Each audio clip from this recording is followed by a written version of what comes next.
जय हिंद दोस्तों, स्वागत है आप सबका हमारे YouTube चैनल पर। तो गाइस, आज के लेक्चर में हम लोग बात करेंगे नंबर सिस्टम के बारे में।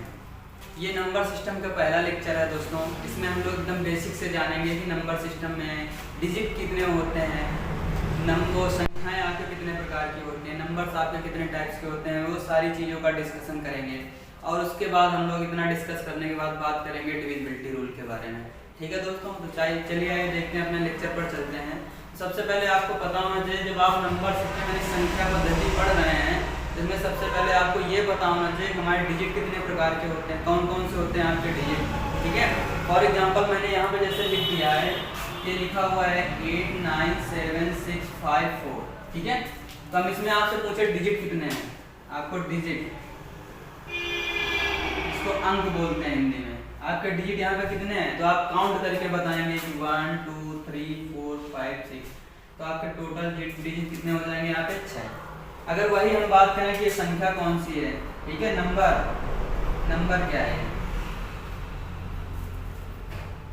ठीक है, जैसे आप संख्या पूछेंगे तो क्या हो जाएगा, इकाई दहाई सैकड़ा हजार दस हजार लाख, तो हो जाएगा 8,97,654। ये आप बोलोगे कि संख्या कितनी है, 8,97,654। लेकिन वहीं पर अगर हम डिजिट की बात करेंगे तो क्या हो जाएगा, आपके डिजिट कितने हैं, टोटल 6 हो गए। ठीक है, तो आइए बात करते हैं डिजिट क्या होती हैं। ठीक है, चलिए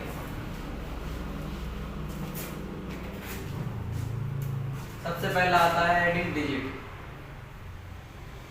जिसको अंक बोलते हैं। ठीक है, चलिए, तो डिजिट आपके टोटल 10 होते हैं। कौन कौन से, 0 1 2 3 4 5 6 7 8, यही टोटल आपकी ये 10 डिजिट होते हैं। इसके अलावा आपकी मैथमेटिक्स में कोई इनके अलावा दूसरे डिजिट नहीं होते हैं, बस यही आपके डिजिट होते हैं। 0 1 2 3 4 5 6 7 8 9 10 ये आपके डिजिट हो गए। ठीक है, चलिए, उसके बाद हम बात करेंगे कि संख्याओं का विभाजन या उनका वर्गीकरण किस तरीके से किया जाता है। ठीक है, क्लासिफिकेशन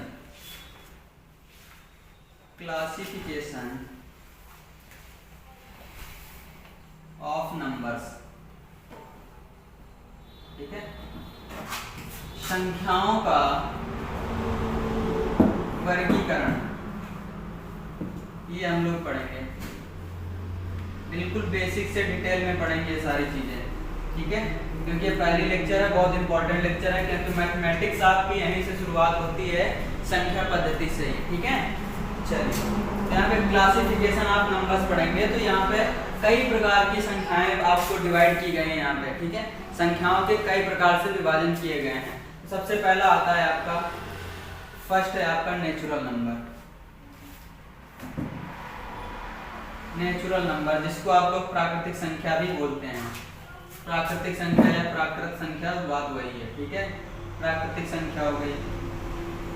ओके, सेकंड आती है आपकी होल नंबर आती है, होल नंबर, पूर्ण संख्या बोलते हैं। उसके बाद आता है आपका थर्ड नंबर, इंटीजर आता है, जिसको पूर्णांक बोलते हैं। ठीक है, उसके बाद आता है आपका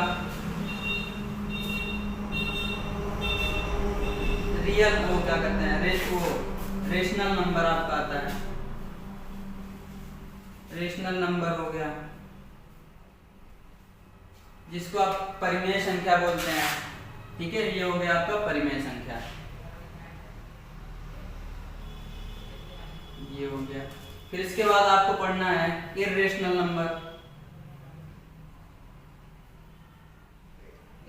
नंबर, जिसको अपरिमेय संख्या बोलते हैं, अपरिमेय संख्या हो गई। फिर इसके बाद पढ़ना है आपको रियल नंबर, पढ़ना है आपको। ठीक है, रियल नंबर को वास्तविक संख्या बोलते हैं। ठीक है, वास्तविक संख्या, क्लियर है। चलिए, और इसके बाद आता है आपका इवन नंबर आता है, मिटा दो ऊपर। ठीक है, ये हो गया। इसके बाद आपको पढ़ना है इवन नंबर।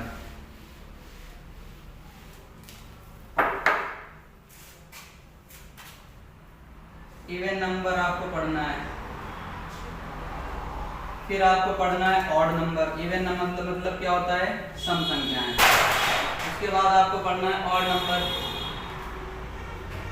ठीक है, ऑड नंबर आपको पढ़ना है, यानी विषम संख्याएं पढ़ना है। उसके बाद 9 नंबर आपको पढ़ना है प्राइम नंबर। प्राइम नंबर आपको पढ़ना है। अब हम लोग पढ़ेंगे 10 नंबर है आपका को प्राइम नंबर, को प्राइम नंबर, ठीक है। सह अभाज्य संख्याएं इसके बाद पढ़ेंगे। तो ये आपके क्लासिफिकेशन होते हैं, संख्याओं का वर्गीकरण होता है, ठीक है। इसके बाद हम इसको डिटेल में पढ़ेंगे, एक एक चीज पढ़ेंगे। नेचुरल नंबर क्या होते हैं, इंटीजर क्या होते हैं, होल नंबर क्या होते हैं, सारी चीजें हम लोग इसमें डिटेल में पढ़ेंगे। चलिए आइए देखते हैं, ठीक है।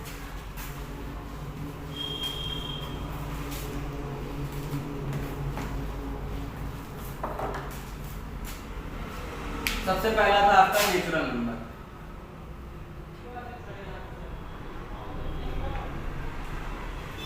नेचुरल नंबर मीन प्राकृतिक संख्याएं, ठीक है। इसको हम लोग कैपिटल एन से डिनोट करते हैं, क्योंकि नेचुरल का ये कैपिटल एन ले लिया जाता है, ठीक है। तो इसको हम लोग कैपिटल एन से रिप्रेजेंट करते हैं, ठीक है। तो नेचुरल नंबर वे संख्याएं होती हैं जिसको हम लोग काउंटिंग के लिए प्रयोग करते हैं। फॉर एग्जांपल, ठीक है, कौन कौन सी होती है देखिए। जैसे हम कहेंगे कि वहां पे 2 पेन है, तो 2 हमने काउंटिंग के लिए प्रयोग किया है, ठीक है। तो ये आपका नेचुरल नंबर के अंतर्गत आते हैं। तो नेचुरल नंबर को एन से रिप्रेजेंट करते हैं।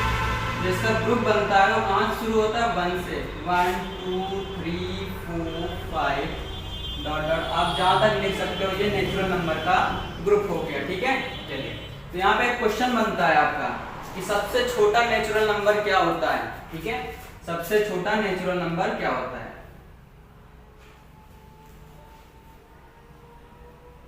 सबसे छोटा नेचुरल नंबर क्या होता है आपका,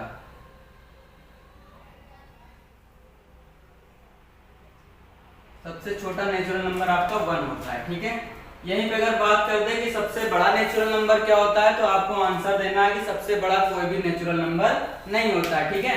जैसे आप कहेंगे कि हम लिख सकते हैं सबसे बड़ा नेचुरल नंबर, तो आप नहीं लिख सकते हैं, क्यों।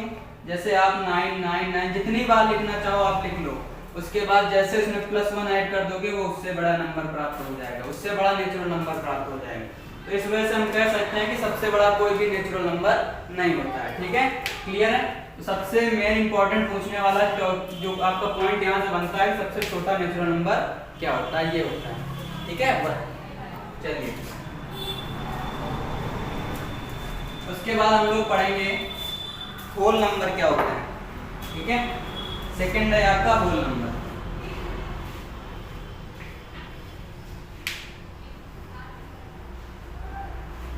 ठीक, होल नंबर को पूर्ण संख्याएं कहते हैं। इसको W से रिप्रेजेंट करते हैं, किससे, W से रिप्रेजेंट करते हैं, कैपिटल W से, ठीक है।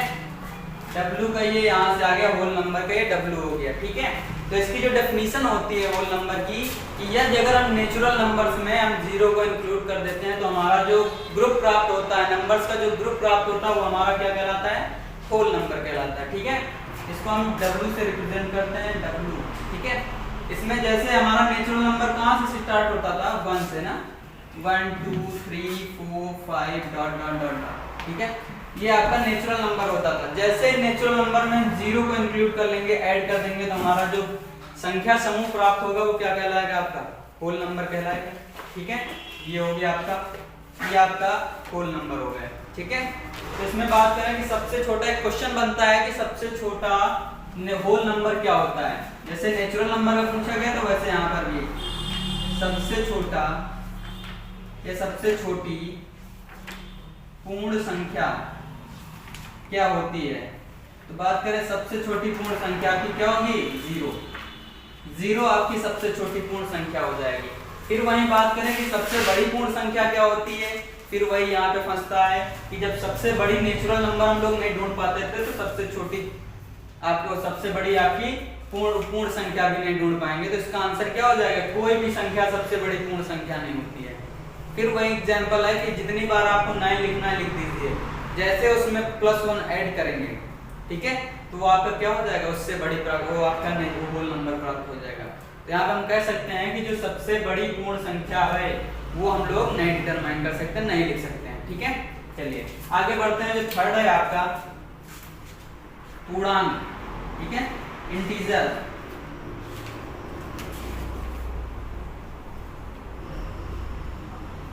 पूर्णांक को हम लोग z से रिप्रेजेंट करते हैं, कैपिटल Z से। ठीक है, इससे कैपिटल Z से रिप्रेजेंट करते हैं। तो इसकी डेफिनेशन क्या होती है कि पूर्णांक संख्याएं वे संख्याएं होती हैं जिसमें हम लोग जो नेचुरल नंबर है उसको, और जो नेचुरल नंबर में अगर निगेटिव वाला लगा दिया जाए, ठीक है, निगेटिव पार्ट लगा दिया जाए, उसमें सब में निगेटिव लगा दिया, एक तो नेचुरल नंबर साथ में जीरो को इंक्लूड कर दिया जाए और उसका जो नेचुरल नंबर का निगेटिव ले लिया जाए, ऋणात्मक पार्ट ले लिया जाए, तो सारी चीजें आपकी क्या कहलाएंगी, जो आपका समूह प्राप्त होगा वो आपका पूर्णांक कहलाएगा, यानी इंटीजर कहलाएंगे। ठीक है, चलिए ये देखते हैं। इसमें z बराबर आपका हो जाएगा, मैंने क्या कहा, आपका नेचुरल नंबर होना चाहिए, natural number 1 2 3 4 dot dot dot infinite. उसके बाद उसमें जीरो को भी इंक्लूड करना है, जीरो ये आ गया आपका। उसके बाद मैंने कहा नेचुरल नंबर का आपका निगेटिव वाला पार्ट। ठीक है, नेचुरल वाली संख्या में अगर हम निगेटिव लगा देते, नेचुरल नंबर यहाँ से शुरू होते हैं, इसमें निगेटिव लगा देंगे, -1 -2 -3 -4 डॉट डॉट डॉट।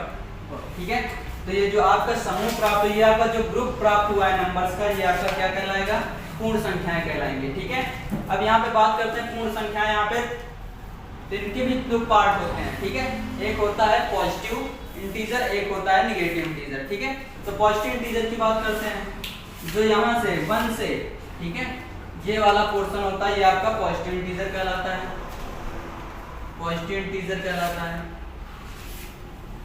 ठीक है, ये हम इसको कहते हैं धन पूर्णांक। क्लियर है, और जो इधर माइनस जिसमें लगा हुआ है, ये वाली संख्याएं आपकी क्या कहलाती हैं, निगेटिव इंटीजर। ये आपकी निगेटिव इंटीजर होती है, यानी ऋण पूर्णांक होती हैं। क्लियर है, बीच में आपका जीरो बचता है, ये शून्य।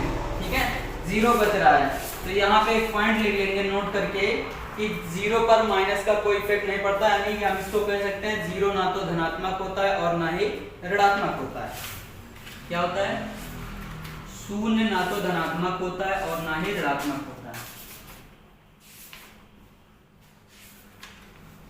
शून्य ना तो धनात्मक होता है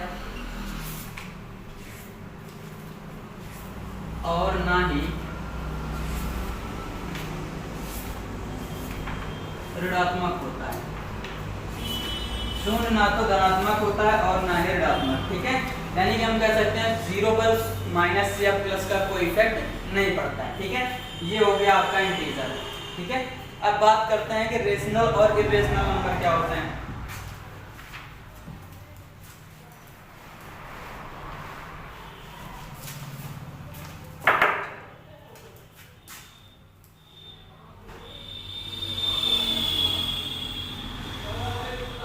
रेशनल नंबर, ठीक है, जिसको हम लोग परिमेय संख्या बोलते हैं, और 6 नंबर है आपका इरेशनल नंबर। इरेशनल नंबर अपरिमेय संख्या। ठीक है, तो रेशनल में पहले बात कर लेते हैं रेशनल नंबर क्या होते हैं। ठीक है, वे नंबर जिनको हम P/Q के रूप में रिप्रेजेंट कर सकते हैं। ठीक है, क्या हो गया आपका, वे नंबर्स जिनको हम P/Q के रूप में रिप्रेजेंट कर सकते हैं, लिख सकते हैं, और कंडीशन आगे दे रखी है P और Q कहाँ से बिलोंग करने चाहिए, आपके इंटीजर से बिलोंग करने चाहिए। ठीक है, जो P और Q है इसकी वैल्यू कहाँ से होनी चाहिए, पूर्णांक संख्या होनी चाहिए, और आगे एक और कंडीशन दे रखा है कि जो Q है इसकी वैल्यू आपको 0 के बराबर नहीं होनी चाहिए। ठीक है, P/Q के रूप में इसको लिख सकते हैं। जो आपका P और Q है कहाँ से बिलोंग करना चाहिए, और इसको आप इंटीजर से बिलोंग करना चाहिए। ठीक है, यानी प्लस माइनस कोई भी संख्याएं हो सकती हैं, और आगे एक और कंडीशन दे रखा जो आपका Q है इसकी वैल्यू 0 के बराबर नहीं होनी चाहिए। अगर इस तरीके से आपके नंबर्स मिलते हैं, ठीक है, तो आपके क्या कहलाते हैं, रेशनल नंबर। एग्जांपल आप यहाँ पे देख सकते हैं, जैसे हमने यहाँ पे लिख दिया 2/3, 5/6, ठीक है, ये हो गया 7/9। ये आपके सारे क्या है, आपके रेशनल नंबर हो गए आपके। ठीक है, आप देख सकते हैं ये सारी वैल्यूज कहाँ से ली गई हैं, आपके इंटीजर से ली गई है, पूर्णांक से ही ली गई है। ठीक है, हो गया। चलिए, तो इसके बाद आगे हम बात करते हैं कि इर्रेशनल नंबर क्या होते हैं। तो यहाँ पे इसकी डेफिनेशन होती है, वे नंबर जिन्हें P अपॉन Q के रूप में नहीं लिख सकते हैं वे आपके क्या कहलाते हैं, इर्रेशनल नंबर। देखिए, P अपॉन Q के रूप में नहीं लिख सकते हैं, ठीक है, नहीं लिख सकते हैं, ये इसकी डेफिनेशन हो गई। ठीक, जब नहीं लिख पाएंगे तो P और Q कहाँ से बिलोंग करने चाहिए, P, Q कहाँ से बिलोंग करने चाहिए, आपके इंटीजर से बिलोंग करने चाहिए और Q की वैल्यू 0 के बराबर नहीं होनी चाहिए। अगर हम इसको P अपॉन Q के रूप में नहीं लिख सकते हैं तो ये आपके क्या कहलाएंगे, इर्रेशनल नंबर। एग्जाम्पल के तौर पर देखते हैं, जैसे लिखा हुआ है आपका √2, √3, √5, √6, √7, पाई, etc। ये जितनी भी अंडर रूट में ये लिखे हुए नंबर्स, ये वाले आपके और ये पाई आपका क्या होता है, इर्रेशनल नंबर होते हैं, इनको P अपॉन Q के रूप में नहीं लिखा जा सकता है। ठीक है, क्लियर। चलिए आगे बढ़ते हैं। इसके बाद हम लोग बात करेंगे रियल नंबर क्या होते हैं। ठीक है, रियल नंबर,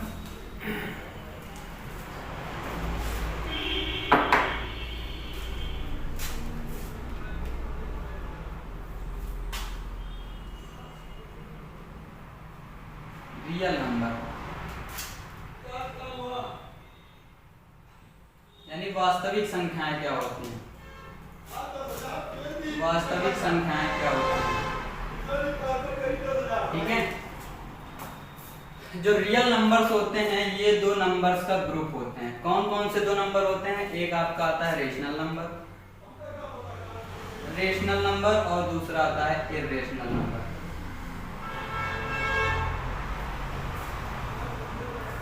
ठीक है, यहाँ पे डेफिनेशन ये कह सकते हैं, the group of rational number and irrational number is called real number. ठीक है, रेशनल और इर्रेशनल नंबर्स का जो ग्रुप होता है, जो उससे ग्रुप मिलकर बनता है, वो क्या कहलाता है, आपका रियल नंबर। जैसे एग्जांपल देखते हैं, रियल को कैपिटल आर से इससे रिप्रेजेंट करते हैं, ये हो गया। ठीक है, तो आपको पता है रेशनल नंबर में कौन कौन सारी चीजें आती हैं। ठीक है, ये आ गई, 2 भी आता है माइनस का, चाहे हम लिख दें माइनस का 3/5 लिख दें, 7/9 -4/9 लिख दें। फिर उसके बाद आपको क्या लिखना है, इर्रेशनल में भी लिख सकते हैं √2, √3, √5, पाई, ये सारे आपके क्या होते हैं, सारे रियल नंबर होते हैं, क्योंकि इसमें रेशनल और इर्रेशनल दोनों चीजें पाई जाती हैं। आप यहाँ पे देख रहे हैं, यहाँ पे इधर वाला जो पोर्शन है आपका रियल नंबर वो रेशनल नंबर का है, और इधर वाले जो लिखे हुए वो इर्रेशनल हैं। दोनों को जब एक साथ मिला के लिख दिया जाता है तो वही आपका क्या कहलाता है, रियल नंबर कहलाता है। क्लियर है। चलिए, इसके बाद हम लोग बात करेंगे इवन नंबर, ऑड नंबर और प्राइम नंबर, को प्राइम नंबर के बारे में डिस्कशन करेंगे। क्लियर। चलिए,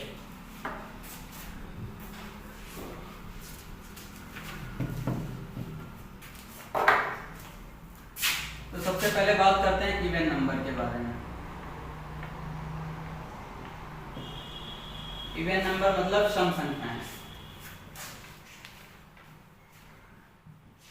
ठीक है, चलिए, तो दोस्तों इवन नंबर क्या होते हैं, वे नंबर्स जो 2 से कंप्लीटली डिवाइड हो जाते हैं वो आपके इवन नंबर कहलाते हैं। ठीक है, ये कह सकते हैं कि अगर जिन नंबर्स के लास्ट की जो डिजिट होती है वो 0, 2, 4, 6, 8 होती है, वो आपकी इवन नंबर कहलाती है। ठीक है, दो तरीके से इसकी डेफिनेशन बता सकते हैं कि वे नंबर जो 2 से कंप्लीटली डिवाइड हो जाते हैं वो आपके इवन नंबर होते हैं, या फिर दूसरा ये कह सकते हैं अगर कोई बड़ी डिजिट दे रखी है, हमें डिवाइड नहीं करना है, सीधे आप देख के बता सकते हो वो इवन होगा कि ऑड होगा। सबसे पहले उसके लास्ट के डिजिट को चेक करते हैं, अगर वो 0, 2, 4, 6, 8 होती है तो आपकी इवन नंबर कहलाती है। ठीक है, तो जैसे यहाँ पे एग्जांपल दे रखा है, ये 5, 8, 9, 7, 2, 4, 3, 9, 6, इतनी बड़ी डिजिट दे रखी है, तो आप क्या करोगे, इसको डिवाइड नहीं करोगे, सीधी सी बात है, आप सीधे लास्ट नंबर चेक करोगे। वो अगर 0, 2, 4, 6, 8 अगर इसमें से आता है, किसमें से 0, 2, 4, 6, 8, अगर इन 5 डिजिट में से कोई भी डिजिट न लास्ट में आपको दिखाई पड़ रहा है, इसका मतलब वो संख्या जो टोटली है वो 2 से डिवाइड हो जाएगी, और जो नंबर टोटल वो लिखा हुआ है, संख्या लिखी हुई आपकी क्या हो जाएगी, इवन नंबर हो जाएगी। ठीक है, आया समझ में। सबसे सबसे पहले आपको लास्ट डिजिट चेक करना है। अगर इनमें से कुछ आ रहा है 0 2 4 6 8 में से, तो इसका मतलब है जो टोटल डिजिट लिखी हुई है, जो टोटल नंबर लिखे हैं, सॉरी डिजिट नहीं, नंबर लिखा हुआ है पूरा, ये आपका क्या हो जाएगा, इवन नंबर हो जाएगा। ठीक है, इसके बाद बात करते हैं ऑड नंबर के बारे में।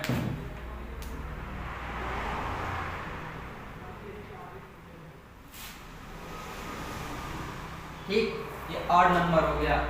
ऑड नंबर का मतलब होता है विषम संख्याएं।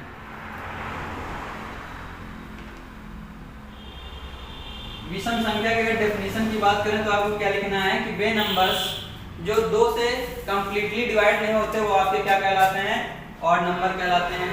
और जो इसमें अगर जैसे कोई बड़ी संख्या दे दी गई तो आपको क्या चेक करना है, सबसे लास्ट का डिजिट चेक करना है। अगर वो 1 3 5 7 9 अगर आ गया लास्ट में तो आपका क्या हो जाएगा, ऑड नंबर। क्या क्या संख्याएं लास्ट में होनी चाहिए, 1 3 5 7। ठीक है, अगर ये 5 संख्याओं में से कोई भी डिजिट आपके लास्ट डिजिट होती है किसी संख्या की, तो इसका मतलब है वो होल नंबर जो कि लिखा हुआ है टोटल पूरा, वो क्या कहलाएगा, आपका ऑड नंबर कहलाएगा, विषम संख्या। एग्जांपल देखिए यहाँ पे, ठीक है, ये लिखा हुआ 7 4 1 2 9 8 7 6, यहाँ पे एक ये लिखा हुआ है। तो सबसे पहले आप चेक करेंगे यहाँ पे क्या लिखा हुआ है, 6 लिखा हुआ है, इससे मतलब इसमें मैच कराएंगे, देखेंगे कोई है यहाँ पे 6, जब नहीं है तो इसका मतलब ये इवन नंबर, ऑड नंबर नहीं होगा, तो ये क्या हो जाएगा, इवन नंबर। ठीक है, अगर यही चीज ये लिखी होती 7 4 1 3 1 2 5 9 6 4 3, यहाँ पे हम चेक करेंगे लास्ट का डिजिट कितना दे रखा, 3।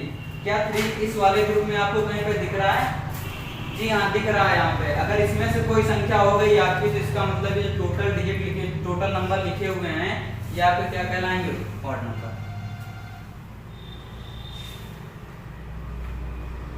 ये क्या हो जाएगा आपका, ऑड नंबर। क्लियर है, सम और विषम में जो भी डाउट था वो क्लियर हो गया। चलिए अब आगे बात करते हैं प्राइम नंबर क्या होते हैं, फिर इसके बाद बात करेंगे को प्राइम नंबर।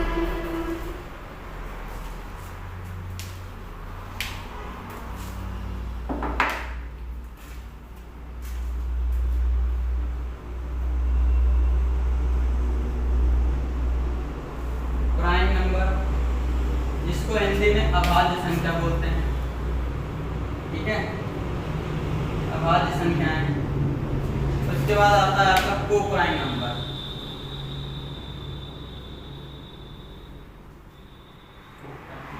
को प्राइम नंबर सह अभाज्य संख्याएं।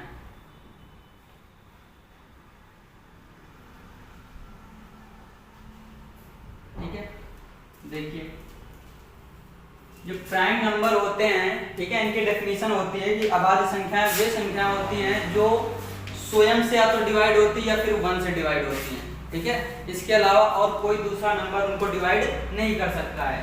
वे नंबर जो इटसेल्फ मतलब स्वयं से ही डिवाइड होती हैं। फॉर एग्जांपल देखते हैं यहाँ पे जैसे लिखा हुआ है 5 लिखा हुआ है, 5 या तो 1 से डिवाइड होता है या तो 5 से डिवाइड होता है। ठीक है, या फिर हम अगर बात करें 13 लिखा हुआ है, 17 लिखा हुआ है, ये सारी चीजें क्या है, या तो ये 1 से ही डिवाइड होंगी या फिर इटसेल्फ स्वयं से ही डिवाइड होंगी और किसी दूसरे नंबर से डिवाइड नहीं होंगे।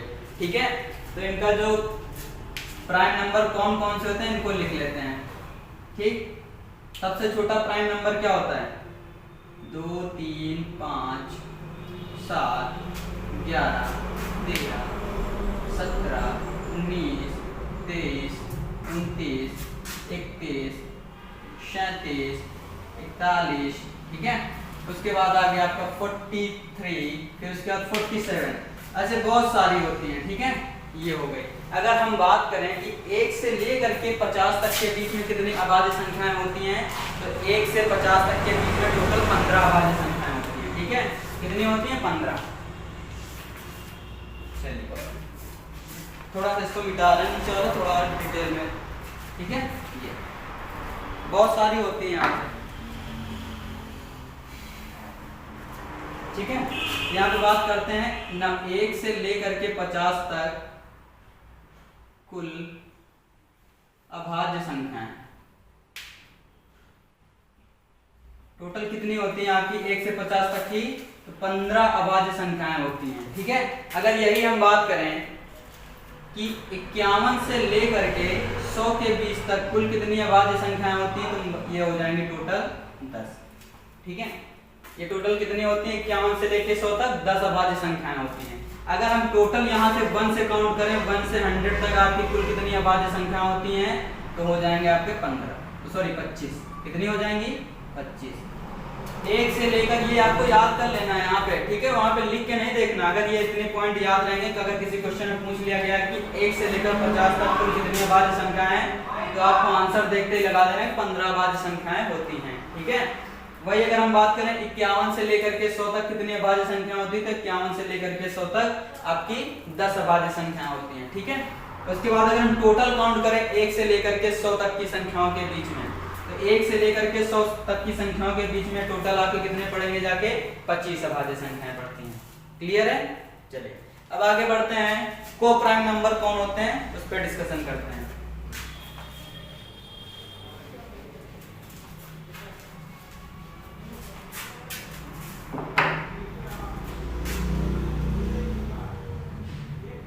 को प्राइम नंबर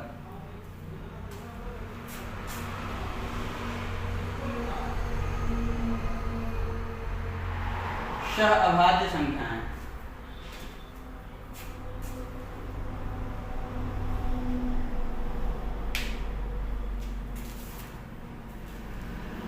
सह अभाज्य संख्याएं वे संख्याएं होती हैं जिसमें दो संख्याएं लेते हैं और दोनों का HCF 1 होना चाहिए।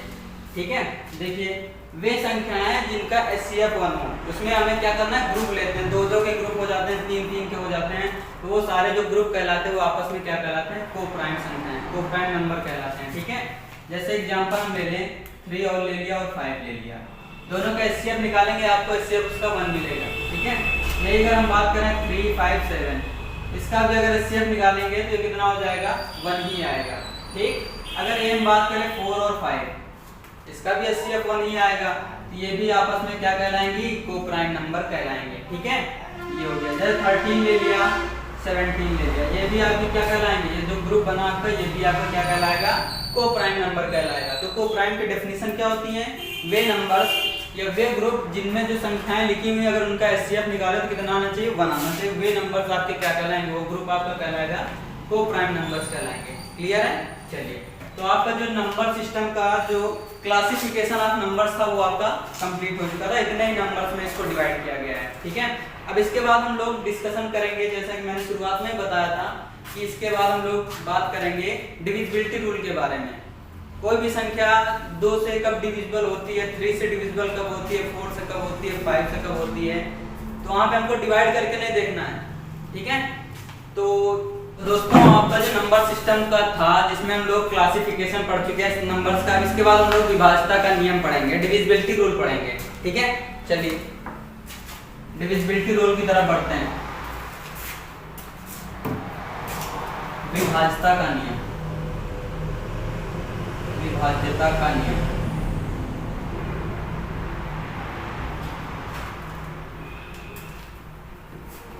जो सबसे पहला आता है 2 से विभाज्य। ठीक है, 2 से विभाज्य, कोई भी नंबर 2 से विभाज्य कब होगा ये हमें चेक करना है बिना डिवाइड किए हुए। ठीक है, तो जो विभाज्यता का नियम ये कहता है कि अगर लास्ट में जो आपका डिजिट है उसको हम चेक करेंगे, अगर वो नंबर 2 से डिविजिबल है तो इसका मतलब जो आपकी टोटल नंबर दिए रहेंगे वो क्या हो जाएंगे, 2 से डिविजिबल हो जाएंगे। ठीक है, जैसे एग्जांपल देखते हैं यहाँ पे लिखा हुआ है 5 7 9 1 2 4 6 8 9 2। जो लास्ट का डिजिट हम लोग चेक करते हैं, अगर लास्ट का डिजिट ये आता है आपका 0 2 4 6 8, अगर इसमें से कोई भी नंबर आता है जो लास्ट का डिजिट है, इसका मतलब वो नंबर किससे, 2 से डिविजिबल होगा। जब वो नंबर आपका 2 से डिविजिबल हो जाएगा तो जो आपकी टोटल नंबर लिखा हुआ है ये वाला, वो टोटल नंबर भी आपका 2 से डिविजिबल हो जाएगा। ये है आपका 2 से डिविजिबिलिटी रूल। क्लियर है, आया समझ में। जब कोई नंबर का जो लास्ट डिजिट चेक करते हैं, अगर लास्ट डिजिट आपकी 2 से डिवाइड हो जाएगी तो इसका मतलब जो पूरा नंबर लिखा होगा वो 2 से डिविजिबल हो जाएगा। ठीक है, अब बढ़ते हैं हम लोग डिविजिबिलिटी बाय 3। ठीक है, डिविजिबल रूल बाय 3। सेकंड आता है आपका 3 से विभाज्यता का नियम, 3 से विभाज्यता। ठीक है, का नियम, 3 से विभाज्य। तो हम चेक करते हैं कि यहाँ पे कौन सा नंबर 3 से डिविजिबल होगा, कौन सा नहीं होगा। तो उसके लिए हमें ये पता होना चाहिए कि, ठीक है, तो ये जो इसमें जो 3 से डिविजिबिलिटी रूल है ये कहता है कि अगर जो टोटल नंबर दे रखे हैं आपके, इस तरीके की संख्याएं दे रखी हैं, अगर वो टोटल नंबर को ऐड करते हैं, उसको अगर 3 से डिवाइड करते हैं, अगर पूर्ण कंप्लीटली वो डिवाइड हो जाता है तो टोटल दिया हुआ नंबर आपका 3 से डिविजिबल होगा। जैसे देखिए यहाँ पे एग्जांपल, ठीक है, यहाँ पे लिखते हैं 5 1 6 2 4 9 1 4 1 2 4, ठीक है। ये चेक करते हैं कि ये 3 से डिविजिबल है कि नहीं है। चेक करते हैं। चेक करने के लिए डिविजिबिलिटी रूल क्या बताया, पहले जितने भी नंबर दे रखे हैं सबको ऐड कर लेना है। उसके बाद ऐड करने पर जितना है उसको 3 से डिवाइड कर दीजिए। अगर वो 3 से कंप्लीटली डिवाइड हो जाता है तो इसका मतलब जो टोटल नंबर आपका है वो 3 से डिविजिबल होगा। चलिए देखते हैं, 5 1 हो गया 6, ठीक है, 6 मतलब 3 से डिविजिबल है, काम खत्म। 6 भी 3 से डिविजिबल है, काम खत्म। ये हो गया कितना आपका 4 और 2 कितना हो गया 6, ये भी आपका 3 से डिविजिबल है 6। 9 भी 3 से डिविजिबल है, ये कितना हो गया 5 5 1 6, ये भी आपका 3 से डिविजिबल हो गया। 6 भी, इसको ऐड करेंगे तो हो गया 6, मतलब 6 भी 3 से डिविजिबल है। इसका मतलब जो टोटल नंबर आपका दे रखा है ये इससे डिविजिबल बाई,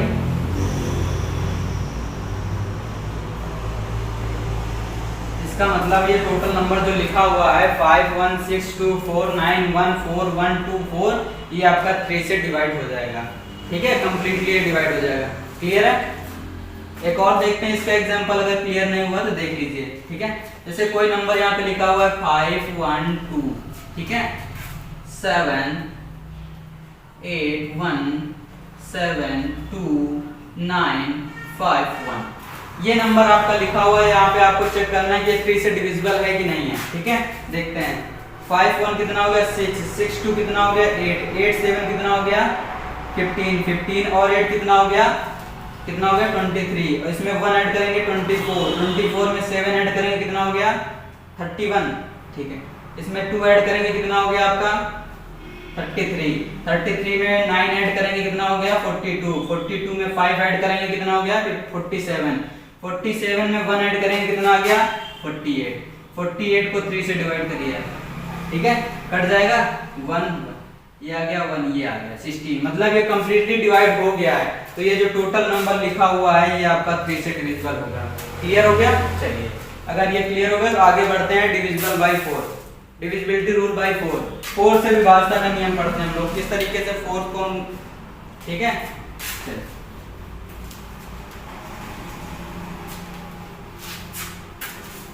अब हम लोग पढ़ेंगे 4 से विभाज्यता का नियम। कोई नंबर 4 से विभाज्य कब होगा ये हम लोग रूल पढ़ेंगे। हम लोग को बिना डिवाइड किए ही चेक करना है, क्योंकि वहाँ पे इतना टाइम रहेगा नहीं कि हम लोग उसको एक एक को डिवाइड करें। तो वहाँ से बस यही चेक किया जाता है, यही नियम के माध्यम से चेक किया जाता है कि वो डिविजिबल होगा कि नहीं होगा, ठीक है। तो हम कह सकते हैं कि यहाँ पे जो 4 से डिविजिबिलिटी का रूल ये कहता है कि अगर कोई नंबर दे रखा है उसके लास्ट के आपको 2 डिजिट ले लेने हैं। जैसे आप 2 डिजिट लेंगे, वहां पे अगर लास्ट के दोनों डिजिट 4 से डिविजिबल हैं तो आपका जो टोटल नंबर दे रखा है वो 4 से डिविजिबल हो जाएगा। जैसे यहाँ पे देखते हैं एग्जांपल, ठीक है, ये दे रखा है आपका 8 4 1 9 4 4, ये दे रखा है। हमने क्या बताया 4 से डिविजिबिलिटी रूल ये कहता है कि लास्ट के आपको 2 डिजिट ले लेना है, ये वाले।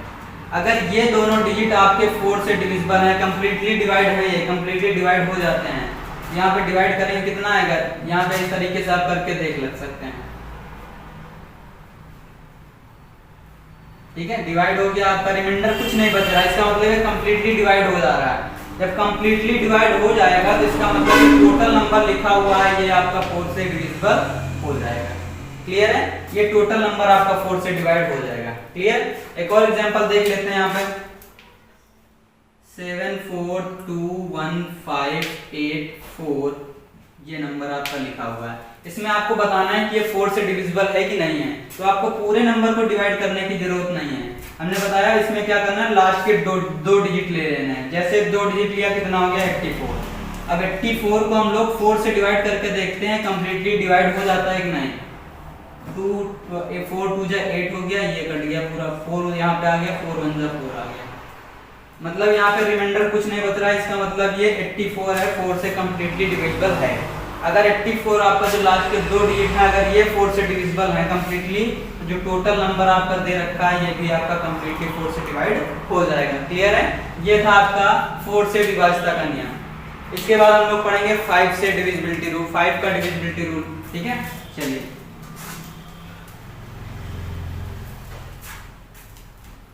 5 से, ठीक है, 5 से विभाज्यता का नियम पढ़ते हैं।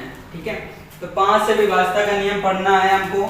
जैसे आप 5 का टेबल पढ़ते हो तो क्या होता है 5 10 15 20, तो इसमें क्या होता है जब टेबल पढ़ते हो तो आपकी जो यूनिट प्लेस पे यानी इकाई वाले स्थान पे आपका क्या आता है, या तो 0 आता है या तो 5 आता है, इसके अलावा कोई भी नंबर नहीं आता है।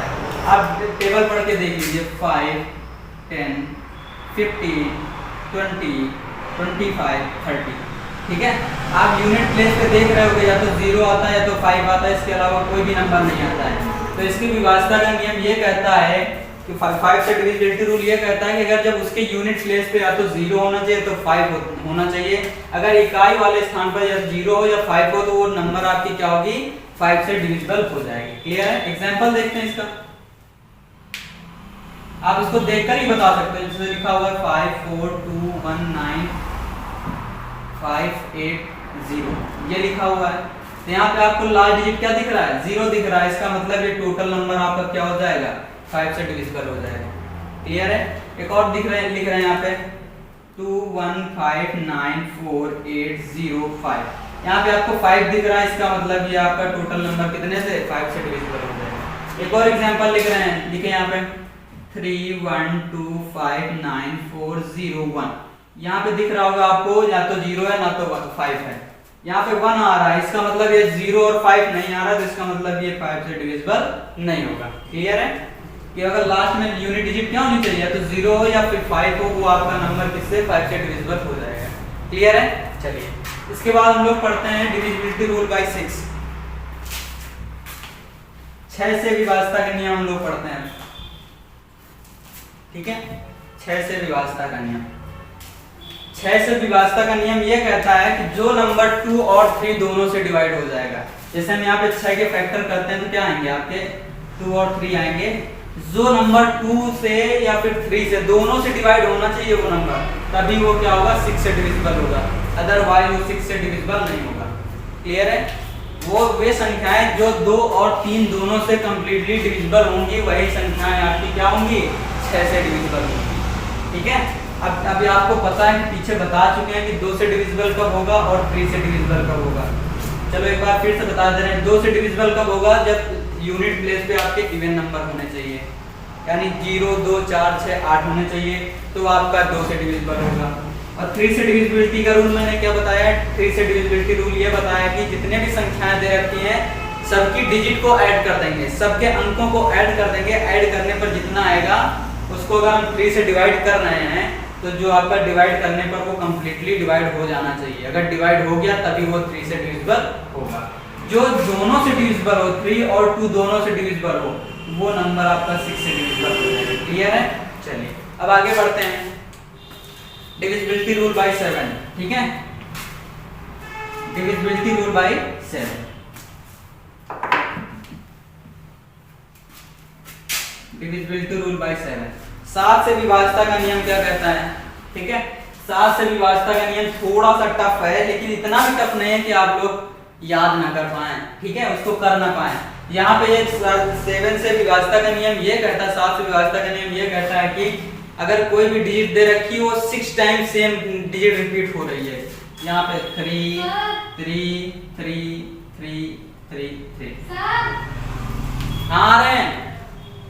ठीक है, यहाँ पे 3 3 आप देख रहे हो, यहाँ पे 6 टाइम आया है। जब कोई भी नंबर सेम रिपीटेड हो रहा है 6 टाइम, तो वो जो नंबर होगा वो किससे 7 से डिविजिबल होगा, ये आपका 7 से डिविजिबल हो जाएगा। पहला नियम ये कहता है कि जो नंबर कोई भी दे रखा हो, चाहे 3 3 हो चाहे 7 7 दे रखा हो, 6 टाइम होना चाहिए वो। ठीक है, ये 6 टाइम हो गया, ये भी कोई भी ले लो आप, अगर 6 टाइम लिखा हुआ है तो वो नंबर आपका 7 से डिविजिबल होगा। ठीक है, ये आपका 7 से डिविजिबल होगा। एक ये कहता है, उसके बाद एक दूसरा ये कहता है कि अगर कोई भी डिजिट दे रखी है वो 3 के पेयर में आ रही है, कोई भी नंबर जैसे लिखिए 2 2 2 3 3 3, ठीक है। इस तरीके के पेयर आपको दिखाई पड़ रहे हैं कि दो, देखिए यहाँ पे 3 के 2 पेयर रिपीट हुए हैं, ठीक है। 3 अंकों के 2 पेयर बन रहे हैं, ये भी आपका 7 से डिविजिबल होगा, ठीक है।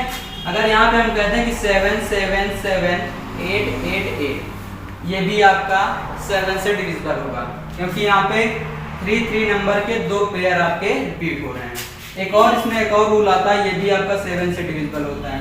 कह रहे हैं कि यहाँ पे अगर 2 8 2 8 2 8 इस तरीके का लिखा हुआ है, ठीक है। यहाँ पे देख रहे हो आप 2 8 2 8 करके क्या हो रहा है, 3 पेयर बन रहे हैं, दो अंकों के रिपीटेशन के 3 पेयर बन रहे हैं। तो ये जो नंबर आपका होगा वो भी क्या होगा, 7 से डिविजिबल होगा, ठीक है। तो आपका देखो पहला क्या कर रहा है, या तो जो 6 के 6 अंक हैं वो रिपीट होने चाहिए, तब आपका जो नंबर टोटल लिखे हुए हैं, जो टोटल संख्या लिखी हुई वो 7 से डिविजिबल होगी। दूसरा ये कह रहा है कि अगर 3 के 2 पेयर रिपीट हो रहे हैं, ठीक है, जैसे आप देख रहे हैं यहाँ पे 3 के 2 पेयर रिपीट हो रहे हैं, तो वो आपका टोटल नंबर 7 से डिविजिबल होगा। उसके बाद आप देख रहे हो यहाँ पे 2 के 3 पेयर रिपीट हो रहे हैं, 2 अंकों के, ये देखो यहाँ पे रिपीट हो रहे हैं ना, 2 8 2 8 2 8 यहाँ पे रिपीट हो रहे हैं। तो ये जो टोटल नंबर दे रखा है ये आपका क्या हो जाएगा, 7 से डिविजिबल हो जाएगा। क्लियर है? चलिए अब हम लोग बढ़ते हैं आगे। 1 मिनट, 2 ही बचे हैं, बस खत्म करा दें। 2 बच्चे खत्म, तो वेट कर लो, 2 मिनट रुक जाओ, ठीक है। इसके बाद हम लोग बात करेंगे डिविजिबिलिटी बाय 8, डिविजिबल बाय 8। कोई नंबर 8 से डिविजिबल कब होगा, ठीक है। तो यहाँ पे 8 से डिविजिबिलिटी का रूल हम ये पढ़ेंगे कि कोई भी नंबर 8 से डिविजिबल कब होगा, जब लास्ट के 3 डिजिट ले लेंगे। 4 में हम लोग क्या करते हैं, लास्ट में 2 डिजिट लेते थे। 8 में हम लोग करेंगे लास्ट के 3 डिजिट ले लेंगे। जैसे 3 डिजिट लेंगे और 3 डिजिट को डिवाइड करते हैं 8 से, अगर वो कंप्लीटली डिवाइड हो रहा है तो इसका मतलब जो टोटल नंबर आपका दे रखा है वो 8 से डिविजिबल होगा, ठीक है। चलिए देखते हैं, एग्जाम्पल यहाँ पे लेते हैं, ठीक है। एग्जाम्पल यहाँ पे ले रहे हैं आपका,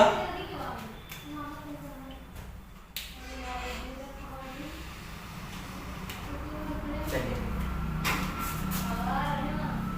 लिखा हुआ 8 3 2 3 2, ठीक है, ये लिखा हुआ एग्जाम्पल। अगर लास्ट के 3 डिजिट हम लें और उसको 8 से डिवाइड करा दें, 2 3 2, इसको जैसे डिवाइड कराएंगे कितने टाइम में जाएगा, 2 टाइम गया, यहाँ पे कितना आ गया 16, यहाँ से बचा कितना 7, जैसे इसको डिवाइड कराएंगे तो कितना हो जाएगा 72, पूरा कट रहा है। अगर लास्ट के 3 डिजिट लें और उसको 8 से डिवाइड करा दें, कंप्लीटली डिवाइड हो जाए, तो जो आपका टोटल नंबर दे रखा है ये आपका क्या हो जाएगा, 8 से डिविजिबल हो जाएगा। ये एक तरीका हो गया। दूसरा तरीका एक और है, ठीक है, ये एक तरीका हो गया। दूसरा ये कह रहा है कि अगर लास्ट के जो, ठीक है, लास्ट में जो 3 डिजिट हैं तो तीनों के आपको क्या होना चाहिए, 0 होने चाहिए। जैसे यहाँ पे लिख दिया हुआ 27000, लास्ट के 3 डिजिट जो लिखे हुए हैं वो क्या है आपके, शून्य हैं, या तो शून्य होने चाहिए या फिर जो लास्ट के 3 डिजिट है वो 8 से डिविजिबल हैं। अगर ये दोनों कंडीशन आपकी लग रहे हैं तो जो टोटल नंबर आपका दिया रहेगा वो क्या हो जाएगा, 8 से डिविजिबल हो जाएगा, ठीक है। इसके बाद हम लोग बात करेंगे डिविजिबिलिटी रूल बाय 9 से डिविजिबिलिटी का रूल, ठीक है। 9 से डिविजिबिलिटी का रूल, जैसे हमने बताया था कि 3 से डिविजिबिलिटी का रूल क्या था कि सभी डिजिट को ऐड कर देते हैं, उसको 3 से डिवाइड कर देते हैं, तो जो अगर कंप्लीटली डिवाइड हो रहा है तो टोटल नंबर आपका 3 से डिविजिबल हो जाएगा। वैसे यहाँ पर भी है, जितनी भी डिजिट दे रखी है सबको हम क्या करेंगे, ऐड कर देंगे। सभी डिजिट को ऐड करने के बाद जितना आएगा उसमें 9 से डिवाइड कर देंगे, कंप्लीटली डिवाइड हो गया तो इसका मतलब वो टोटल नंबर आपका क्या होगा, 9 से डिविजिबल हो जाएगा, ठीक है। फॉर एग्जांपल देखिए कितना लिखा हुआ है 18 में क्या करेंगे, दोनों डिजिट को ऐड करेंगे, कितना आ गया 9 को 9 से डिवाइड कराएंगे, रिमाइंडर कितना आएगा 0, मतलब रिमाइंडर 0 बच रहा है, कंप्लीटली डिवाइड हो रहा है। इसका मतलब ये नंबर क्या होता है आपका, 9 से डिविजिबल हो जाता है, ठीक है। यानी जितने भी डिजिट हैं सबको ऐड करने के बाद 9 से डिवाइड कर देंगे, कंप्लीटली डिवाइड हो गया तो टोटल नंबर 9 से डिविजिबल होगा, क्लियर। इसके बाद बात करते हैं 10, डिविजिबिलिटी रूल बाय 10, ठीक है। 10 ये हो गया। तो 10 से डिविजिबिलिटी का रूल बहुत आसान है। जैसे हम फैक्टर करते हैं 10 के कितने कौन कौन से आते हैं, 2 और 5। जो नंबर 2 और 5 दोनों से डिविजिबल होगा वो नंबर आपका 10 से भी डिविजिबल होगा। कंडीशन देखिए यहाँ पे 2 से डिविजिबल कब होगा, जब इवन नंबर होगा। ठीक है, इवन नंबर यानी 2 0 2 4 6 8 ये होना चाहिए। और 5 से डिविजिबिलिटी रूल क्या कहता है कि 0 और 5 होना चाहिए इवन में। तो आप देख रहे हो यहाँ पे कॉमन दोनों में यूनियन, अगर हम इंटरसेक्शन की बात करें दोनों में क्या केवल बन रहा है, केवल 0 बन रहा है यहाँ पे। इसका मतलब जो आपका यूनिट डिजिट क्या होना चाहिए, केवल 0 होना चाहिए। ये भी संख्याएं नहीं आएंगी ना, तो ये आएगा, केवल आपका यूनिट डिजिट क्या होना चाहिए, 0 होना चाहिए। अगर आपका 0 आ रहा है यूनिट डिजिट तो इसका मतलब जो टोटल नंबर होगा वो 10 से डिविजिबल होगा। एग्जांपल देखिए यहाँ पे 7 8 9 0 लास्ट में यूनिट डिजिट आ रहा है, इसका मतलब ये टोटल नंबर क्या है आपका 10 से डिविजिबल हो गया। लास्ट आपका बचा हुआ है डिविजिबिलिटी रूल बाय 11, वो थोड़ा सा इंपॉर्टेंट है। ठीक है, और आसान भी है, ज्यादा टफ नहीं है। चलिए देखते हैं, उसको भी देख ले रहे हैं। डिविजिबिलिटी रूल बाय 11, ठीक है। तो डिविजिबिलिटी रूल बाय 11 ये कहता है कि अगर जितने भी नंबर दे रखे हैं, जो भी आपकी संख्या दे रखी है, उसके इवन प्लेस के जितने भी नंबर्स हैं उनको ऐड कर लें, डिजिट हैं उनको ऐड कर लें, और ऑड प्लेस के जितने भी डिजिट हैं उनको ऐड कर लें। और दोनों को क्या करना है, अगर डिफरेंस निकाल लें, या वो 0 हो जाए या फिर 11 का मल्टीपल हो जाए, तो आपका जो टोटल नंबर दिया रहेगा वो क्या कहलाएगा, 11 से डिविजिबल कहलाएगा। ठीक है, एग्जाम्पल देखते हैं यहाँ पे 4 3 1 4 4 4 2। ठीक है, ये नंबर दे रखा है, इसमें 11 से विभाज्यता का नियम लगाते हैं। देखिए मैंने क्या कहा, इवन और ऑड प्लेस। ये हो गया first place, second, third, fourth, fifth, six, 7। ये हो गया फर्स्ट प्लेस हो गया, ये सेकंड हो गया, थर्ड हो गया, ये फोर्थ हो गया, फिफ्थ हो गया, सिक्स हो गया, 7। तो इवन प्लेस आपके कौन से है, ऑड प्लेस। 1 3 5 और 7 ये आपके ऑड प्लेस हो गए। तो ऑड प्लेस वालों का सम करते हैं, कितना है, 4 1 5 हो गया, 5 में 4 ऐड करेंगे 9 हो गया, 9 में 4 ऐड करेंगे 2 ऐड करेंगे 11 आ गया। उसके बाद जो इवन प्लेस पे हैं उनका सम करते हैं। ठीक है, इवन प्लेस पे कौन कौन है, 3 और 4 कितना हो गया, 7 में 4 ऐड करेंगे कितना हो गया, 11, कितना आ गया, 11। उसके बाद क्या करना है, दोनों को माइनस कर देना, यानी 11 माइनस 11 कितना हो गया आपका, 0। मैंने बता रखा अगर दोनों को माइनस करें या तो 0 हो, या तो 0 आ जाए, या फिर क्या आ जाए, 11 का मल्टीपल हो जाए। 11 का मल्टीपल का मतलब होता है प्लस माइनस 11 आ जाए, प्लस माइनस 22 आ जाए, प्लस माइनस 33 आ जाए, ये आ जाए, इस तरीके से आ जाए। डिवाइड यहाँ पे जहाँ पे 0 आया है तो 0 हो, या फिर 11 का मल्टीपल आ जाए, तो जो आपका टोटल नंबर दिया रहेगा ये वाला, वो 11 से कम्प्लीटली डिविजिबल होगा। क्लियर है, आ गया समझ में। चलिए, तो ये थे आपकी डिविजिबिलिटी रूल के। तो इसके बाद हम लोग जो नेक्स्ट लेक्चर लेंगे उसमें हम इससे रिलेटेड क्वेश्चन करवाएंगे। ठीक है, ये आपकी समरी थी, जो मेन पॉइंट थे, जो बता दिया है कि नंबर्स का क्लासिफिकेशन किस तरीके से किया जाता है, किस तरीके से किया गया। उसके बाद विभाज्यता का नियम, डिविजिबिलिटी रूल पढ़ा दिया है। तो दोस्तों अगर आज की क्लास आपको अच्छी लगे तो प्लीज़ चैनल को सब्सक्राइब कर लीजिए। अगर हमारे चैनल पर नए हैं तो प्लीज़ चैनल को सब्सक्राइब करें। धन्यवाद, वंदे मातरम।